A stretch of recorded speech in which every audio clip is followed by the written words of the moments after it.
How are you guys doing? It is Sunday, August 9th, 2020. I here in this quarantine. I'm James Simpson for this episode of The Elite. I'm going to get into the big day of sports that happened yesterday as of Saturday. And just let you know, fill you in on the elite performances that happened yesterday. Since there's so much, I'm just going to jump right into it. First, I'm glad that Champions League is back. And the second day of it being back, FC Barcelona faced off against Napoli in their second leg after they tied the original one. Barcelona would go on to score 3 goals in the first half to advance on a 4-2 aggregate. Corey Lenglet, sorry if I butchered your name, the midfielder from France, would go on to get a header off of a corner kick to give him a 2-1 lead. Lionel Messi would score on 6 defenders in what I thought was the goal of the day yesterday, and probably might go down as one of his best career highlights ever. Saw that live. That was really impressive. And Luis Suarez, their elite striker, would finish with a penalty kick to finish off their scoring bout for the day. Insigne, sorry if I butchered his name. He would end up scoring the penalty at the end of the first half to give Napoli their lone goal of the game. But with this, Barcelona now advances on the aggregate to face the winner of Bayern Munich and Chelsea, which ended up being Bayern Munich. After beating Chelsea 4-1 in the second leg, they now win the aggregate 7-1. Robert Lewandowski would eventually score a penalty kick after he was fouled by the goalie in the 10th minute. Additionally, he would assist to Ivan Perisic in the first half. Tammy Abraham would finish off the first half with kind of a lifeline out to Chelsea to try to see if they can get back into it, to see if they can start a run, but they really couldn't. Second half, Corentin Tolisso, the midfielder from France, would eventually score the Bayern's third goal off of Lewandowski's second assist, and Lewandowski would score on a header in the 83rd minute to give him 2 goals and 2 assists for the day as they beat Chelsea. He now has the lead for the Champions League in goals with 13, and he's also tied for the Champions League assists with 4. You can't really get higher than Robert Lewandowski right now, and he had the performance of yesterday. And going into the next round of matchups that don't happen until Wednesday, Bayern versus Barcelona won't happen until, I believe, Saturday or Sunday. No, I'm sorry, they play on Friday. Sorry if I got that completely wrong. But that's soccer. That's what happened yesterday in Champions League. But the next game of Champions League won't happen until Wednesday, and that's Atalanta versus PSG at 3 o'clock Eastern Standard Time. Because they're all playing in a neutral location, which means it's only one leg. So that's going to be really, really interesting. Now moving to what's going on with baseball. I'm going to start with the West, start with the last games that happened yesterday. First off, the Los Angeles Dodgers took on the San Francisco Giants at home, but this time the San Francisco Giants proved to be too much for the Dodgers. The Dodgers had a 4-run sixth, but it just simply wasn't enough. For the Dodgers, their right fielder Mookie Betts would finish 0 for 4 with a strikeout on the day. Their center fielder Cody Bellinger would finish 0 for 3 with a run with a walk that eventually turned into a run. Their third baseman, Justin Turner, would hit a 3-run home run, which gave him 3 RBIs for the day, and that was his first home run of the season. For the San Francisco Giants, their right fielder, Austin Slater, would finish 2 for 5 with 2 RBIs and a run as he hit 2 home runs, both off of Clayton Kershaw, which I would give him the hitting performance just for hitting 2 home runs off of Clayton Kershaw. Clayton Kershaw would pick the Dodgers' GOAT-level pitcher would pick up his first loss of the season as he allowed 4 runs in 4.1 innings. He still struck out 6. And Cueto almost had a no-hitter and probably lost it in the worst way you could have lost it. Kind of sucks, but still pretty big game for him. Going on to the Arizona Diamondbacks and the San Diego Padres, as the Padres had a chance to try to shorten their gap between them and the Dodgers, but they couldn't. The Diamondbacks put 3 on the Padres. Fernando Tatis Jr., the Padres shortstop, did all he could. He hit 3 for 4. He had 2 solo home runs to try to bring the Padres back. He was the only one really producing for them. Manny Machado, the Padres' elite third baseman, would finish 1 for 4. And on the other side, Merrill Kelly, the starting pitcher for the Arizona Diamondbacks, would strike out 4 and only allow 1 earned run in 6 innings. As they were kind of led by Starling Marte and the bunch as they were able to get a 3-2 win, a much-needed win in the National League West. Now moving out to the last National League West team, the Colorado Rockies, who now safely have the lead over the Mariners, or safely have the lead in the National League, were able to shut out the Mariners completely with 5 runs. Nolan Arenado, their elite third baseman, would finish 0 for 5 on the day. Charlie Blackmon, their right fielder, would finish 3 for 4 with 3 RBIs and a run. Pretty big game for him. And with this win, the Rockies are now sitting at 11-3, and the Mariners now fall to 5-11. Now looking at the rest of their division, moving out to Dallas, Colby Allard, the former Atlanta Brave, would have an amazing start for the Texas Rangers as he allowed 0 runs and struck out 6 batters in 5 innings, including striking out Mike Trout twice. As the Rangers were able to pick up their 5th win of the season, and the Angels dropped to 5-10. Mike Trout, their elite center fielder, their GOAT level center fielder, would finish 1 for 4 with 3 strikeouts. Their third baseman, Anthony Rendon, would finish 0 for 3 with a walk and a strikeout. Albert Pujols, their Hall of Fame first baseman, would finish 2 for 4.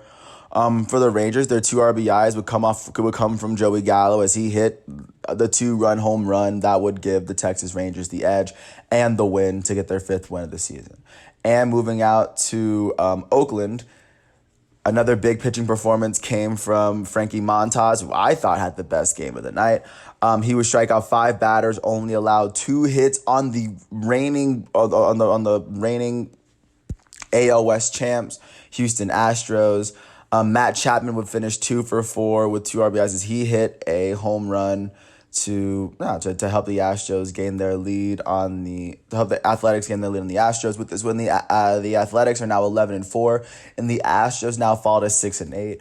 Jose Altuve, the Astros second baseman, would finish 0 for 4. Alex Bregman, their third baseman, would finish 1 for 4.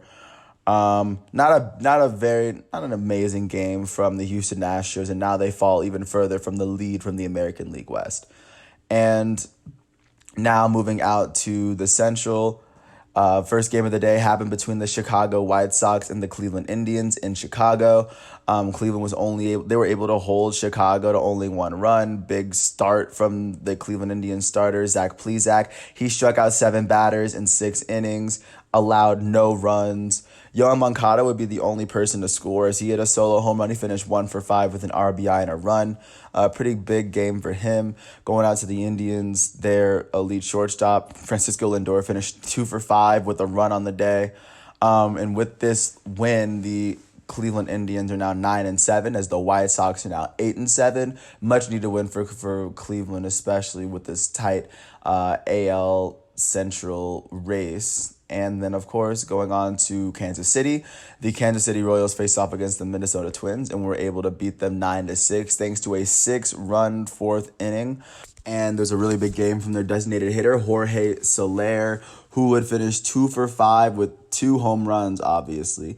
With 2 runs. He had 4 RBIs on the day. Big game for him as the Kansas City Royals were able to get their 6th win of the season as the Twins only pick up their 5th loss of the season. Now moving to the interleague matchup as the Detroit Tigers took on the Pittsburgh Pirates, and Pittsburgh Pirates were able to pick up their league-leading 12th loss in their season, and the Tigers were able to put one on as they were able to put up 5 runs in the first off of 4 leadoff home runs. Miguel Cabrera would finish 3 for 4 with 3 RBIs and 2 runs. Jonathan Scope would finish 3 for 6 with 3 runs. Big game that the Tigers definitely needed, and now they're sitting at 7-5. And like I said, the Pirates are falling at 3-12. And moving on to the other matchup, because the Chicago Cubs and the St. Louis Cardinals are still delayed due to COVID, the Cincinnati Reds were able to pick up a 4-1 win in Milwaukee. As they were able to score 3 runs in the first, that would kind of put it out of reach. Their third baseman, Eugenio Suarez, would finish 1 for 3 with a 3-run home run in the first inning. That would give them that lead.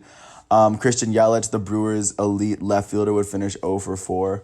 The Reds starting pitcher, Anthony DeScalafini, would finish throwing 6 strikeouts in 6 innings pitched, only allowing 2 hits and allowing no runs against a very, very good Milwaukee Brewers hitting lineup. So big game for him. The Brewers fall to 5-7. The Reds are now 7-8 in the NL Central. Now, finally, moving out to the East, I'm going to start with the American League. First off, the Yankees and the Rays played off in a doubleheader. In the first game of that, Garrett Cole would get the start. He would strike out 10 batters in 4.2 innings. He did allow 3 runs. But no, big game for the Yankees hitters. Aaron Judge would finish 3 for 4 with 2 RBIs and 2 runs as he hit his 8th home run of the season in the Yankees' first 14 games. Giancarlo Stanton, their designated hitter, would finish 2 for 3 with 2 runs and an RBI as he hit his 3rd home run of the season. Gleyber Torres, their lead shortstop, would finish 1 for 3 with a run on the day. And for the Tampa Bay Rays, they couldn't really get it going, but their designated hitter, Jose Martinez, would finish with 2 RBIs on the day as he hit a home run in the 5th inning off of Garrett Cole, which would eventually lead to Garrett Cole getting sat down. That was the first game of that, as the Yankees won their 10th game of the season. And in the second part of this matchup, the Tampa Bay Rays were able to pick up their 7th win of the season, as Fairbanks would pick up the win.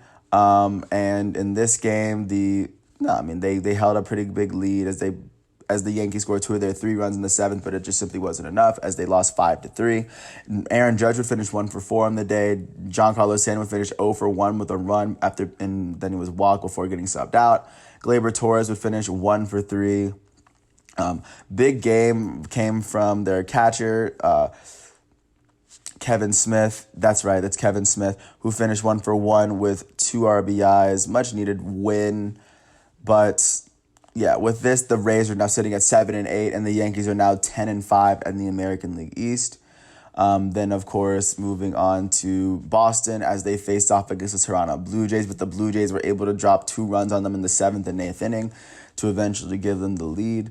Their shortstop, Bo Bichette, would finish 2 for 4 with an RBI, and also their designated hitter, Vladimir Guerrero Jr., would finish 2 for 4. Good game for him. And with this win, the Toronto Blue Jays are now 5-7, and with this loss, the Boston Red Sox now fall to 5-9. I believe they're still at the bottom of the American League East. And now just taking a look for what's going on in the AL NL East matchup. The Orioles were able to beat the Washington Nationals in the 8th inning alone, as the relief pitchers Sean Doolittle and Daniel Hudson would give up a combined 5 runs to give the Orioles the eventual win, as Santander, the right fielder, would be the one that hit the 3-run home run that would give the Orioles the lead and the eventual win. With this win, the Orioles are now 7-7, and the Nationals now fall to 4-7. Now moving out to another National League East matchup, as the Phillies completely shut out the Braves behind former Cy Young Jake Arrieta. Big game for him, as he would only allow 3 hits, allowed no runs. He only walked 1 batter, struck out 6 through 6 innings against this tough Atlanta Braves lineup. For the Atlanta Braves, their center fielder, Ronald Acuna Jr., would finish 0 for 3 with a walk. Freddie Freeman would finish 0 for 4. And then for the Phillies, Bryce Harper, their elite right fielder, would finish 2 for 4 with a run. Their left fielder, Jay Bruce, would finish 2 for 4 with 3 RBIs, as he hit a 3-run home run in the 4th. That would help the Phillies get their 4th win of the season. And with this loss, the Braves now fall to 9-6. And the last matchup I'll cover today happened between the Miami Marlins and the New York Mets, as the Marlins picked up their 2nd loss of the season in their first 9 games, and the Mets now jump up to 6-9 after beating them 8-4. Pete Alonso, the Mets designated hitter, would finish 1 for 3 with 2 runs and 2 RBIs, as he hit his 2nd home run of the season. And then, for the Marlins, they still put up 4 runs and had more hits than the Mets, but at the end of the day, the Mets were able to pick up this win, and the Marlins now dropped to 7-2. Now, because it is Sunday, instead of going to the standings, I was going to give you a hint as to who's kind of leading the league and what stats where, because as of right now in the season, it's not like anyone's standings within their division have really changed, but I'll get back into it tomorrow. But of course, right now, just looking at the entire league, looking at the league leaders. Currently, the league leader in hits is Charlie Blackmon from Colorado. He has 25 hits in 14 games with a .446 batting average. Right behind him is Donovan Solano, the second baseman of the San Francisco Giants, with 24, who's batting .462.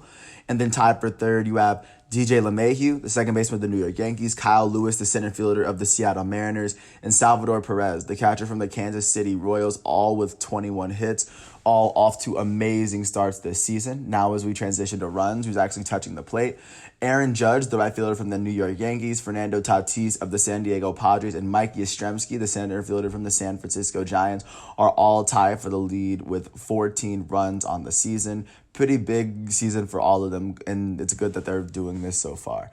Now moving on to doubles.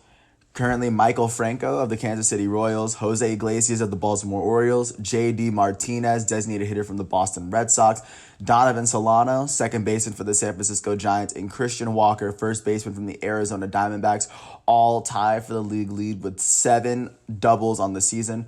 Notable names tied for second. You have Mookie Betts with 6 doubles on the season, and then you have Ronald Acuna Jr. tied for 10th with 5, along with Alex Bregman and Salvador Perez. Pretty big names, but those are who's leading the league in doubles. Now looking at the triples, J.P. Crawford from the Seattle Mariners, Jake Cronenworth from the San Diego Padres, Isaiah Keener-Falefa from the Texas Rangers, and Brandon Lau from the Tampa Bay Rays are all tied for the league lead with 2 triples. Now looking to home run, the big slugger stat, Aaron Judge currently holds the lead for home runs with 8 of them. Following him are Nick Castellanos of the Cincinnati Reds and Fernando Tatis of the San Diego Padres, both with 7 home runs on the season so far.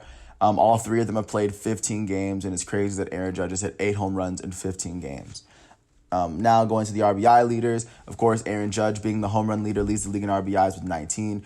In second place, you have Charlie Blackmon, right fielder of the Colorado Rockies, with 18 of them.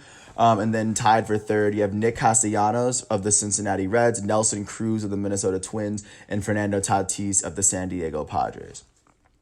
Now looking out to walks, Carlos Santana of the Cleveland Indians currently has 20 walks on the season and is in 16 games. Tied for second is Matt Olson of the Oakland A's. Following him, you have Brandon Nimmo, center fielder from the Mets, Anthony Rendon, third baseman of the Los Angeles Angels, and Mike Yastrzemski, the center fielder from the San Francisco Giants. And then going into the strikeout leaders, currently the league leader in strikeouts is Evan White. He has 25 of them in Seattle. And then tied for second, Ronald Acuna and Dansby Swanson of the Atlanta Braves. They both have 23 strikeouts on the season. Now looking at the stolen base leaders, right now Tommy Pham leads the league in stolen bases with 5 of them. And then with 4, you have Isaiah Keener-Falefa of the Texas Rangers, Luis Robert of the White Sox, Fernando Tatis of the Padres, and Mike Tauchman of the New York Yankees with 4 stolen bases each. And with that, I'm going to jump into the pitchers' stats just to give you a sense of who's pitching well, especially right now. Currently, the league leader in wins right now, you have Shane Bieber, Garrett Cole, Sonny Gray, and Antonio Senzatella of the Colorado Rockies, along with Ross Stripling. They're all 3-0 right now. Out of all of them, I'm just looking at the leading in innings, and Frankie Montas from the Oakland A's currently leads in innings pitched with 23 of them. Then you have Chris Paddock and Garrett Cole all pitching that level. Currently in the lead for ERA out of pitchers that have pitched at least 15 innings, Lance Lynn has a .49 ERA in 18 innings pitched. Randy Dobnak from the Twins has a .60 ERA with 15 innings pitched. And Shane Bieber currently has a .83 ERA with 21 innings pitched. Right now, he's probably the league leader and probably the best pitcher in baseball right now, or at least the hottest pitcher in baseball right now. And then kind of going off that, the last one I'm gonna cover is probably the league leader in strikeouts is Shane Bieber. He still has 35 strikeouts in 3 games played. Trevor Bauer from the Reds has 32 of them in 3 games played, and Sonny Gray is in third with 28 strikeouts in 3 games played. And with that said, that's kind of what baseball is looking like right now. I'm just gonna give you a look into what to look out for today when we're talking about Sunday baseball. Right now, Hunter Inoue will make his first start for the Atlanta Braves as they face off against the Phillies. James Paxton is going to start against Charlie Morton at 1 o'clock. Additionally, Jose Barrios is going to make his starter against Brady Singer from the Kansas City Royals. Sonny Gray is going to make a start against Brandon Woodruff at 2:10. Very underrated matchup between those two. Lance Lynn is going to make his start against Andrew Heaney of the Los Angeles Angels. Pretty big game for him. Also, Jesus Luzardo and Carlos Javier of the or Christian Javier of the Houston Astros are going to make their starts as they face off tonight in that AL West matchup. Shane Bieber is going to make his fourth start of the season as he faces off against Lucas Giolito. Kevin Gausman is going to start against Walker Buehler as the Giants take on the Dodgers. And Max Fried's going to take on his fourth start of the season, as the Braves take on the Phillies at their second game of their doubleheader today. So that's what's going on with baseball. Moving out to basketball. First game of the night was between the Los Angeles Clippers and the Portland Trail Blazers, as the Clippers were able to beat them 122 to 117 in a close game that was closer than a lot of people thought towards the end. CJ McCollum would finish with 29 points on the game. Their elite point guard Damian Lillard would finish with 22, 3 and 5, shooting 10 for 23 from the field, 2 for 10 from the 3 line. Carmelo would finish with 21. Gary Trent Jr. Duke would score with 22 points off the bench, shooting 6 for 10 from the 3 line, but they just weren't enough for the Clippers. Paul George would finish with 21. And it was just a well-rounded performance from the rest of the Clippers. As the Clippers were able to get this win. With this win, the Clippers are now a game and a half ahead of the Nuggets, still creating that separation that's still really needed. With this loss, the Trailblazers are now a game and a half behind the 8th-place Grizzlies, and they're half a game ahead of the Suns and the Spurs, and also a game ahead of the Pelicans because they're super close. It was a win that the Trailblazers definitely needed, but they just couldn't get it done. Also moving out to Denver in a game that went out to double overtime, the Denver Nuggets are finally able to pull one out on the Utah Jazz. Donovan Mitchell, the Jazz elite shooting guard, would finish with 35 points, shooting 12 for 33 from the field. Rudy Gobert, their elite center, would finish with 22 points and 13 rebounds with a block as well. And then even going to the bench, Jordan Clarkson also added 19 points off the bench. But for the Denver Nuggets, it was Nikola Jokic who would finish with 30 points, 11 rebounds, and 7 assists. Michael Porter Jr., their forward, would come through yet again with 23 points and 11 rebounds, making all of his free throws, shooting 7 for 18 from the field. Jamal Murray would finish with 23, and then Jeremy Grant would finish with 21 points on the night. Pretty big win for the Nuggets last night. With this win, the Nuggets are still a game and a half behind the Clippers, and now they're 2 games ahead of the Rockets. With this loss, the Jazz are tied. They have the same record as the Thunder, but now they drop into the 6th seed, and they're still a game behind the Rockets, still 2 games ahead of the Dallas Mavericks. That's where they kind of sit right now. Moving on to one of the bigger games last night, the Pacers were able to beat the Lakers, giving them yet another consecutive loss. LeBron James would finish with 31 points, 8 rebounds, and 7 assists. Anthony Davis would finish with 8 points and 8 rebounds, 4 assists, 2 steals, and 2 blocks. He shot 3 for 14 from the field as he apparently got locked up. Quinn Cook would help with 21 points off the bench, but it wasn't enough, as TJ Warren, the bubble MVP, would finish with 39 points on the day. Malcolm Brogdon would finish with 22. Brogdon with 24, my bad. Oladipo with 22, as the Pacers were able to get a much-needed win over the Lakers. With this loss, the Lakers are still clinched the West, so it's not really a big deal for them. But for the Pacers, they now have the same record as the Miami Heat. Much needed win, as they're half a game above the 76ers, sitting in that 5th spot in the East. But much needed win for them. Moving on to another big game. Speaking of the Miami Heat, they lost to the Suns. The Suns still have not lost a game in the bubble. It looks as though they're still in it, and the Heat were just yet another team for them to overcome. Duncan Robinson finished with 25. Same with Tyler Hero. Bam Adebayo would finish with 18 and 9, but it just wasn't enough for the Phoenix Suns. Devin Booker would finish with 35 points, shooting 15 for 26 from the field. And a big performance from Javon Carter coming off the bench for the Phoenix Suns, who added 20 points of his own, shooting 6 for 8 from the 3-point line. And then last but not least, biggest game of the day and probably one of the biggest performances came from the Dallas Mavericks as they beat the Milwaukee Bucks. Giannis Antetokounmpo, their elite forward, would finish with 34 points, 13 rebounds, and 5 blocks on the game. Brook Lopez would finish with 34 points and 7 rebounds. Chris Middleton would finish with 21. It just wasn't enough for the Dallas Mavericks, as they were able to score all over them. Kristaps Porzingis would finish with 26 points and 11 rebounds. Dorian Finney-Smith would finish with 27 points and 11 rebounds. And the performance of the night went to Luka Doncic. He finished with 36 points, 14 rebounds, and 19 assists, shooting 12 for 24 from the field, 3 for 9 from the three-point line, and 9 for 10 from the free throw line, playing 42 minutes last night. Big game for him and the Dallas Mavericks, much needed win for them. With this loss, the Bucks still clinched the East, so it's not a big deal for them. But for the Mavericks, they now move into 2 games behind the Jazz. I don't know if they can catch them, but they're still in striking position, and the Mavericks are looking very, very strong, especially as of right now. But no, that's what was going on in the NBA yesterday. Really big performance from Luka Doncic. As we look forward to what's going on today, the Spurs play the Pelicans on ABC, so that's going to be a game I'm going to try to watch. The Magic play the Celtics. The Nets play the Clippers. Not any crazy big games, but I mean, it's still going to be very fun to watch. But and also the Sixers play the Trailblazers without Ben Simmons. So I imagine Damian Lillard's going to put on a show on NBA TV tonight. So that's what basketball's looking like right now as I move to the hockey bubble. Last night, the Las Vegas Golden Knights were able to beat the Colorado Avalanche 4-3 in overtime. Big performance from their center, Jonathan Marchessault. I'm sorry if I butchered your name, but 2 goals for the night. Big win for the Golden Knights as they kind of needed that one. And also the Flyers were able to beat the Lightning 4-1. Behind their right wing, Nicolas Andre-Kubel finished with 2 goals on the day. But much needed win for the Flyers as that definitely helped out. Looking forward to what's going on today.